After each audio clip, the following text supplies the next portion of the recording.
하여튼 우리 대한민국에 뭐 여러 문제가 있는데 이 많은 문제들의 가장 큰 뿌리는 사실은 수도권 집중입니다. 이렇게 과밀하게 한 1극으로 집중한 사례가 찾기 어려워요. 인구의 절반이 살고 있고 경제력의 60% 가까이가 서울, 경기, 인천에 몰려 있지 않습니까? 그리고 이게 이제 팽창해 나가는 중이죠. 그래서 이 문제가 완화 또는 해결되지 않으면 아무리 대책을 내놔도 마치 대학 입시처럼 근본적인 문제는 해결이 안 되고 뭘 바꿀 때마다 막 논쟁과 분쟁만 심해지는 그런 상황이 계속될 것 같아요. 이게 안타까운 점이죠. 근데 현실이고. 그러나 손 놓고 있을 수는 없어서 이제 우리 이번 정부 들어서서는 하여튼 지방 분산 또는 새로운 성장 거점 이걸 만들기 위해서 총력을 다하고 있습니다. 말씀하신 대로 할 거예요. 근데 이게 이제 시간이 좀 필요하겠죠. 엄청난 투자도 필요하고 또 국민들의 공감도 필요할 겁니다. 그래서 예를 들면 지방에 지금 산업 거점들을 새롭게 지금 구축하는 역사적인 과업이라고 그럴까? 이걸 시작하고 있는데 어쨌든 거기는 여러 가지가 있죠. 뭐 산업 유치도 하고 기반 시설도 확보하고 정주 여건 중에 뭐 의료 여건, 교육 여건 또는 인재 양성 여건 또는 뭐 문화, 의료 뭐 등등을 다 최대한 채워줘야 됩니다.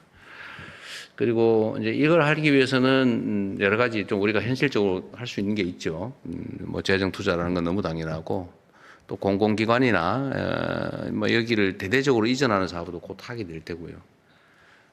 다행히 최근에 대한민국이 우리 국민들의 노력으로 어쨌든 정말 절호의 기회를 갖게 됐습니다. 이게 어쨌든 반도체 관련 산업들의 화력으로 이제 초과 세수가 어느 정도 생기게 됐는데 이제 이걸 이제 지방의 또는 청년의 교육에 뭐 미래에 집중 투자하기로 했거든요. 이제 거기에 다 지금 말씀하신 다 해당이 돼요.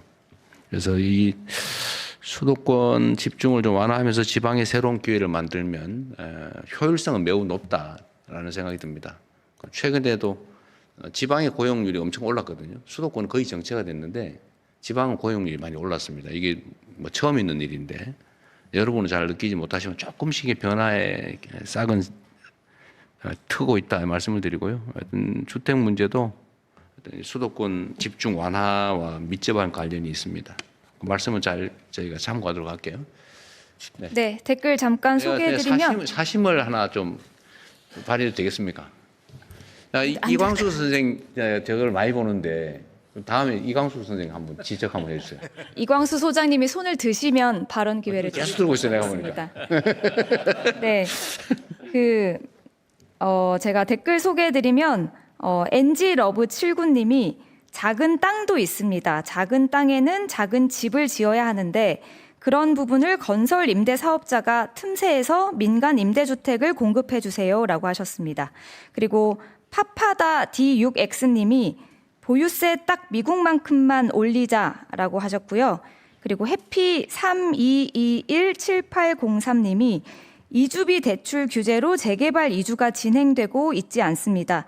이주비 대출 규제 풀어주세요라고 하셨습니다. 네, 다 미리 우리가 다 얘기되고 있는 것들이네요. 네, 그리고 아까 고종환 선생님 갑자기 발표하실 때 제가 정해진 순서를 지켜달라고 해서 이 순서에 좀 오해가 있으신 모양인데 순서가 아니라 이제 손을 드시면 제가 발언 기회를 드리고 진행에 협조를 해달라라는 의미였습니다. 미리 정해놨냐고 누가 항의를 했군요 그 사이에. 댓글에 좀 올라오고 있어서 제가 바로 예민해요. 자면 정해져 있지 않아서 제가 지금 굉장히 이 자리에서 어렵다는 말씀을 드리고요.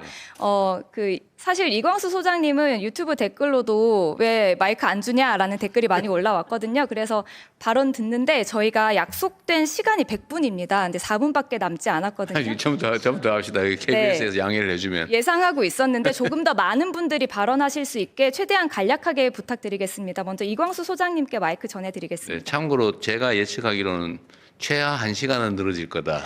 그렇게 생각하고 있으니까 너무 조급해하지 마십시오. 네. 예, 계속 손을 들었기 때문에 공정하지 않다고 생각은 안 합니다. 예. 안녕하세요. 광순의 복덕방 예원수라고 합니다. 저는 간단하게만 제안을 말씀드릴 거고요.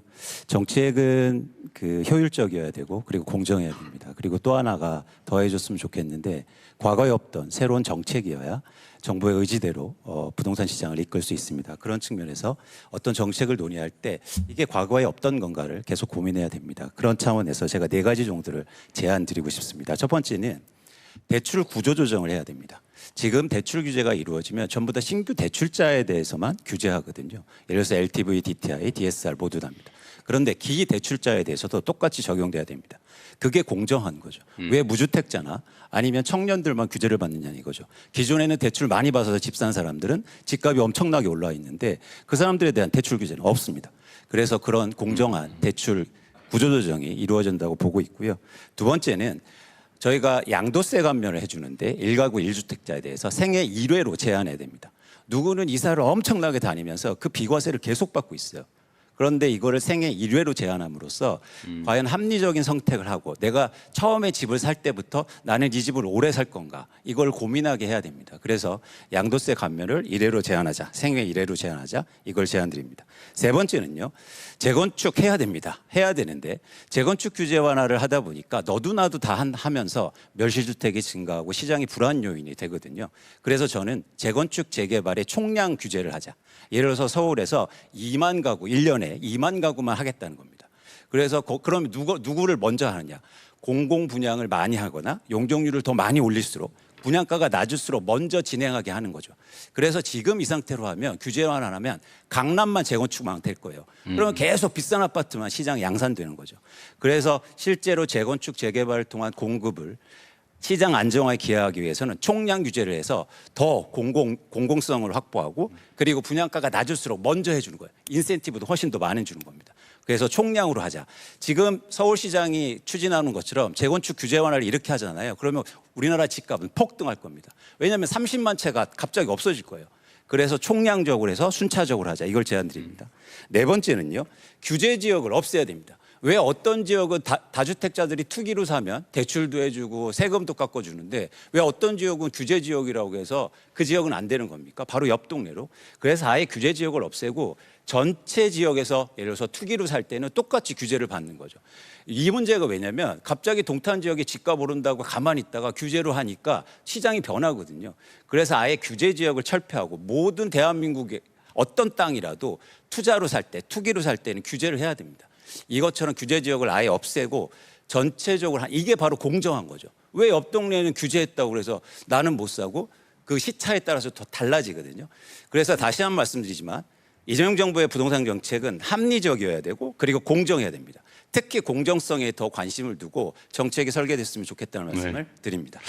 아주 재밌네요. 이게 뭐 100% 진리라고 하기는 어렵을지 몰라도 어쨌든 발상이나 이런 거 아주 새로운데 대출 구조 조정에 예를 들면 기대출자에 대해서도 예를 들면 만기가 되면 다 상환하고 새로운 조건에 맞춘다고 하는 건 시행하고 있죠. 네네.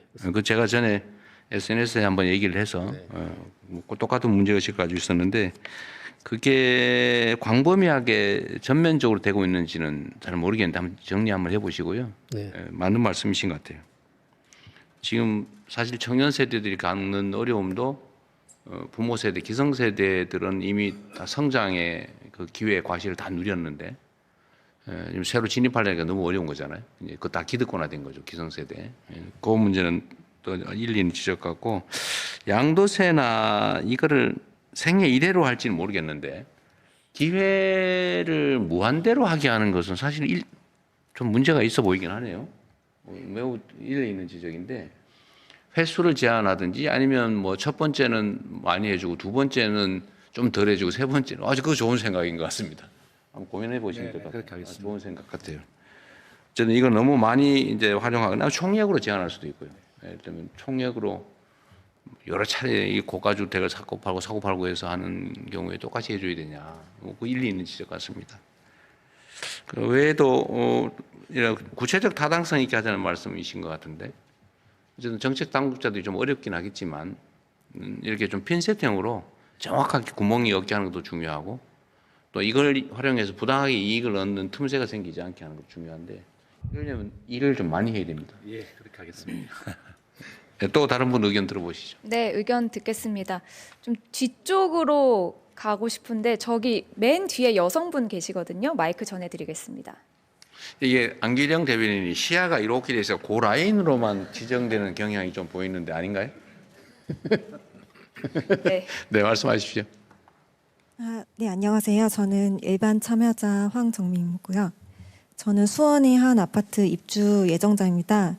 2년 전 실거주 목적으로 분양을 받았는데 최근 그 가계대출 총량 규제에 따른 은행별 대출 한도 소진으로 인해서 잔금 대출 아예 받지 못하는 상황이 발생하고 있습니다. 이로 인해서 올해 입주를 앞둔 많은 실거주 예정자들이 큰 어려움을 겪고 있습니다.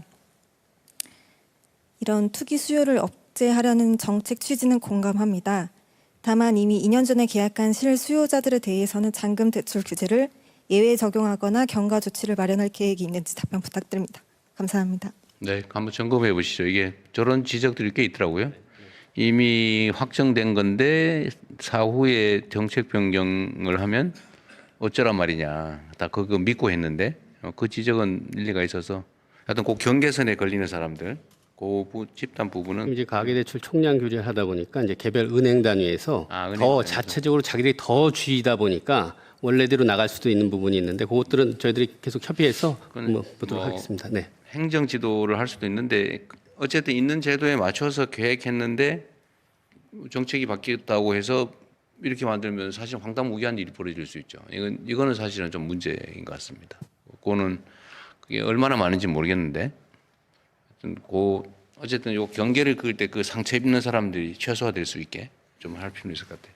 네, 그러면 이제 제 가까이에 여기 네, 베이지 재킷 입으신 여성분께 마이크 전해드리겠습니다. 안녕하세요. 저는 그 부동산원의 협력 공인중개사로 활동하고 있는 세종시에서 기업 공인중개사라고 하고 15년째 하고 있습니다. 네, 송주희라고 합니다. 제가 중개업을 하면서 한 달에 한 번씩 자문을 하면서 느낀 건데요. 조세 정책의 공정성입니다. 그 1세대 1주택은 비과세 혜택이 횟수 제한 없이 계속적으로 이어지는데요. 미국과 같은 경우에는 주요 선진국에서는 이렇게 한답니다. 비과세를 5억 원을 한도를 정해서 한 번만 받을 수 있게끔 이런 정책이 펴져 있었으면 좋겠고요. 양도세에 관한 얘기입니까? 네네. 양도세. 예. 그리고 두 번째 주택수 산정에 비주택이라고 있습니다. 제가 세종시에서 거주를 하다 보니 오피스텔이나 도시형 생활주택이 많은데요. 이번에 양도세 증가 5구 대책이 있었잖아요. 한시적으로 유예해주는 정책이 있었는데 이때 비과세를 받지 못해서 팔지를 못하는 매물들이 되게 많았어요. 그게 왜 그랬냐면 이 주택수에 비주택 같은 경우에 주택수에 산정이 되다 보니까 이게 이제 주택수에 포함되니까 본인들이 집을 팔 수 없는 경우가 많이 있었거든요. 다주택자로 분류돼서 중과됐다고 말인가요? 그렇죠. 그래서 팔지를 못하고 매물이 시장으로 나오지 못하는 현상이 많이 발생을 했어요.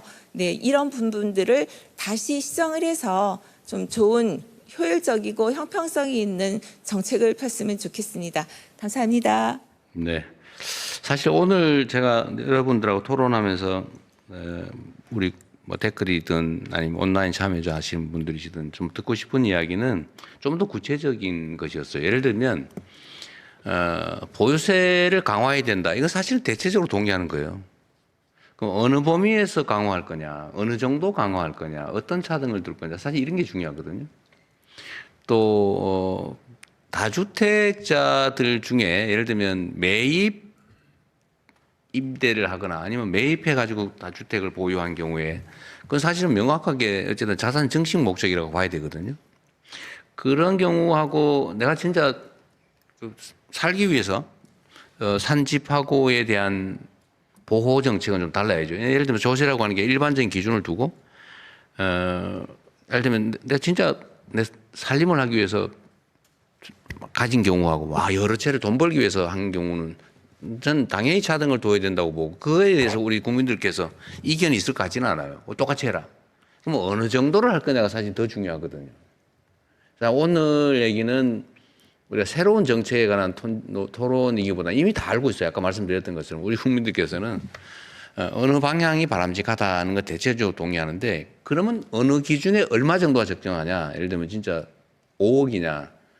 예를 들면 초고가 주택을 정할 때 논쟁도 보면 저기 지방에 계신 분들 이 시가 30억? 무지하게 비싼 거고 당연히 초고가죠. 예를 들면 교수님 보기에 5억이 6배인데. 근데 수도권 서울에 사시는 분들은 시가 30억, 과세 표준 기준으로 하면 3, 4, 12, 한 15억? 15억을 뭐 중과세를 한다고? 이러면 엄청난 조세 저항이 벌어질 수 있거든요. 그러니까 지금 상황에 따라 또 다들 다르단 말이에요. 이래서 우리가 이제